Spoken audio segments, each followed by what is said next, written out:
Baik, sebelum kita lanjut ke materi berikutnya, apakah ada yang masih ingat tentang materi kita minggu lalu? Masih. Kira-kira tentang apa? Tentang teks eksplanasi. Oke, teks eksplanasi. Baik, kemudian siapa yang masih ingat apa itu yang dimaksud dengan teks eksplanasi? Penjelasan secara umum aja. Oke, bersama-sama aja. Yuk, mulai. 1, 2, 3. Teks yang dapat menjelaskan secara sistematis tentang suatu fenomena. Bagus. Berarti kalau kalian bisa menjelaskan secara singkat, itu tandanya kalian masih mengingat materi yang kita pelajari minggu lalu. Baik, baik anak-anak, hari ini kita akan memasuki sesi diskusi ya. Kemudian yang namanya sesi diskusi ini itu sangat penting ya untuk mengembangkan kemampuan berpikir kritis kita dan komunikasi kita. Baik, betul sekali ya, teks itu memberikan informasi tentang mengapa dan bagaimana suatu peristiwa itu terjadi. Baik anak-anak, hari ini kita akan memasuki sesi diskusi dan sesi diskusi yang sangat penting untuk mengembangkan kemampuan berpikir kritis kita dan komunikasi kita dalam sehari-hari. Diskusi itu salah satu metode pembelajaran ya yang memungkinkan kita untuk berinteraksi dan bertukar pandangan dengan sesama teman atau kelompok yang lain. Dalam pembelajaran ini juga kita masih membahas tentang eksplanasi ya, masih tentang materi eksplanasi, di mana kalian akan mendiskusikan bersama kelompok kalian masing-masing. Untuk kelompok kalian sendiri, kemarin Ustazah sudah mengirimkan di grup kelas ya. Kemarin saya sudah men-share semua di situ, nama-namanya siapa aja. Dan sekarang grupnya juga sudah sesuai dengan kelompoknya masing-masing ya. Oke. Kemudian Ustazah juga sudah membagikan langsung masing-masing kelompok pembahasan yang akan dibahas ya. Contoh fenomena apa yang akan kalian ambil itu Ustazah sudah bagikan ya, sudah tertentukan. Jadi nanti tinggal didiskusikan bersama teman-teman, setelah didiskusikan semuanya, baru nanti silakan maju untuk membacakan hasil dari diskusi itu sendiri. Sebelumnya Ustazah juga ingin mengingatkan ya bahwa diskusi bukan hanya tentang berbicara ya, jadi bukan hanya tentang berbicara, tetapi juga tentang mendengarkan. Jadi ketika teman kalian bersuara menjelaskan, kalian juga harus mendengarkan dengan baik. Oke? Oleh karena itu saya mohon agar semua siswa nanti memberikan kesempatan kepada teman-temannya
Waktunya masih lama ya, pelan-pelan saja.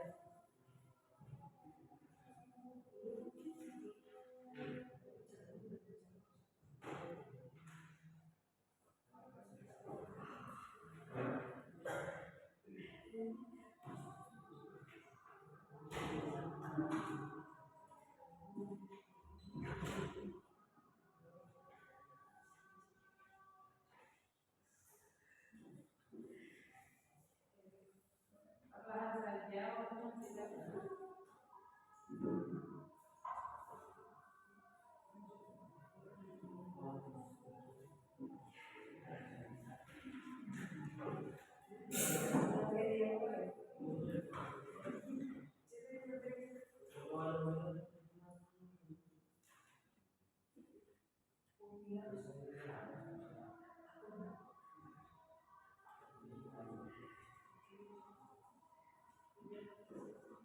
Kakak fokus sama teman-temannya kakak.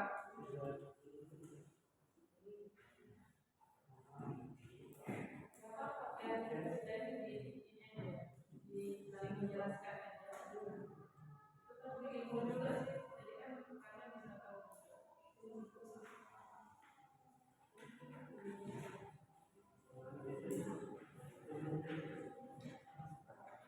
Bisa sama-sama ya.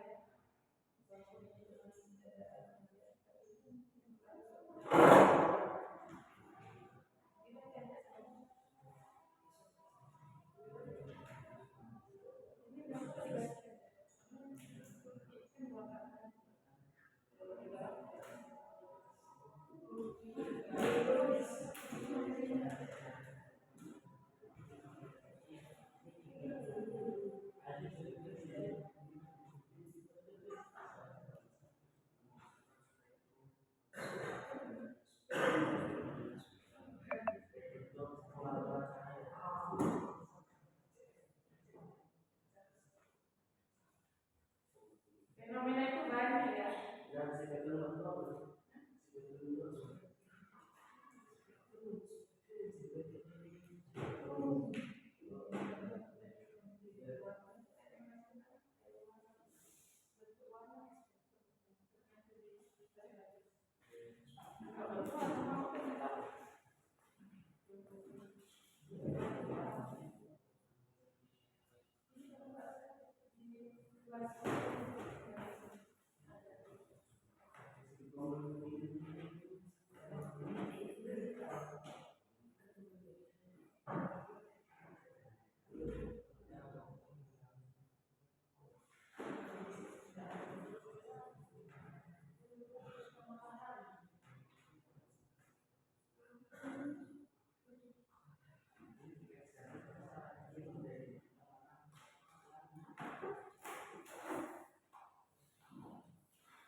Fokus ya. Biar enak nanti kalau sudah bahasanya satu atau kata semua.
Hujan adalah fenomena alam yang terjadi ketika uap air di atmosfer maupun dari tekanan air yang cukup besar sehingga menyebabkan hujan. Proses terjadinya hujan melibatkan beberapa tahap yang kompleks, mulai dari penguapan air hingga presipitasasi. Pertama-tama, proses dimulai dengan penguapan. Pada siang hari, sinar matahari memanaskan permukaan bumi, termasuk lautan, sungai, dan danau.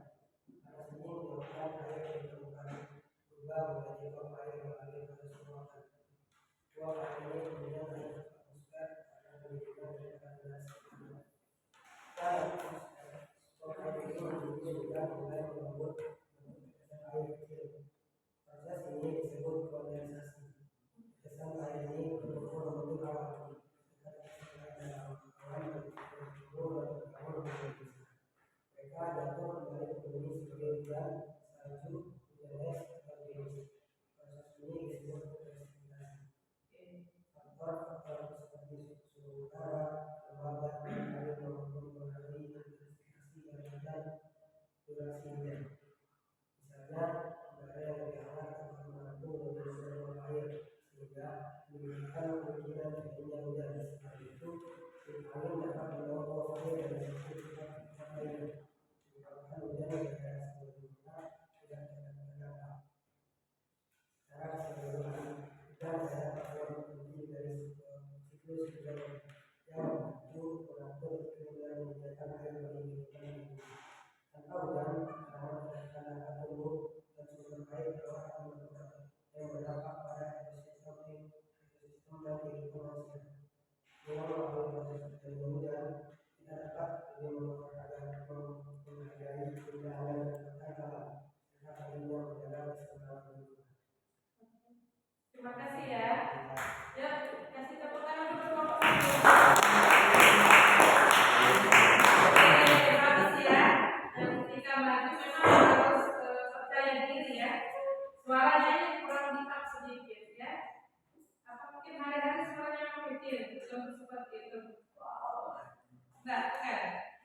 Oke, selanjutnya kelompok 2 ya. Silakan kelompok 2. Siapa perwakilannya?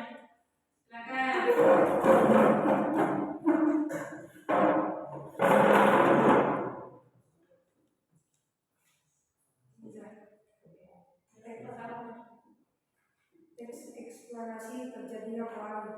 Pelangi adalah fenomena optis dan meteorologis yang terjadi ketika cahaya matahari dipantulkan dan dipecah oleh tetesan air di atmosfer, menghasilkan spektrum warna yang indah di langit.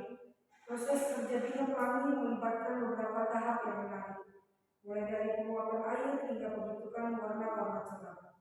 Pertama-tama, proses dimulai dengan penguapan air dari permukaan bumi, seperti lautan, sungai, dan laut. Pada siang hari, sinar matahari memanaskan air ini, menyebabkan molekul air bergerak lebih cepat dan berubah menjadi uap. Uap air ini kemudian naik ke atmosfer karena lebih ringan daripada udara sekitarnya. Ketika uap air mencapai ketinggian tertentu di atmosfer, suhu turun dan uap air mulai menurun, membuat tetesan air kecil. Proses ini disebut kondensasi. Tetesan air ini berkumpul membentuk awan. Dalam kondisi tertentu, tetesan air dalam awan menjadi cukup besar untuk memantulkan cahaya matahari. Cahaya matahari yang dipantulkan oleh tetesan air ini kemudian melalui pemecahan atau dispersi. Dispersi adalah proses di mana cahaya putih dari matahari dipecah menjadi komponen warna-warna yang berbeda, seperti merah, jingga, kuning, hijau, biru, dan lila, dan ungu. Setiap warna memiliki panjang gelombang yang berbeda, dan setiap tetesan air bertindak seperti prisma kecil yang memantulkan warna-warna tersebut dengan cara yang berbeda. Karena setiap tetesan air memiliki ukuran dan bentuk yang berbeda, warna-warna yang dihasilkan oleh setiap tetesan akan sedikit berbeda. Ketika mata kita melihat ribuan tetesan air ini dari sudut pandang tertentu, warna-warna tersebut bergabung membentuk pola warna yang kita kenal sebagai pelangi. Pelangi biasanya muncul di langit barat setelah hujan ketika ada banyak tetesan air di udara, namun pelangi juga bisa terjadi di tempat lain dan dalam kondisi cuaca yang berbeda, tergantung pada ketersediaan tetesan dan air dan intensitas cahaya matahari. Secara keseluruhan, pelangi adalah hasil dari interaksi kompleks antara cahaya matahari, tetesan air, dan atmosfer. Fenomena ini tidak hanya indah saat visual, tapi juga memberikan bukti tentang sifat-sifat cahaya dan air. Dengan memahami proses terjadinya pelangi, kita dapat lebih menghargai keindahan alam dan kekuatan ilmu pengetahuan dalam menjelaskan fenomena yang kita saksikan sekarang. Lalu saya temukan dulu alhamdulillah ya, semua presentasinya bagus semua. Bahasanya juga bagus. Kemudian faktor-faktor dan urutannya juga sempurna ya, bagus ya. Nanti setiap kali berdiskusi memang semua pemikiran harus dikeluarkan.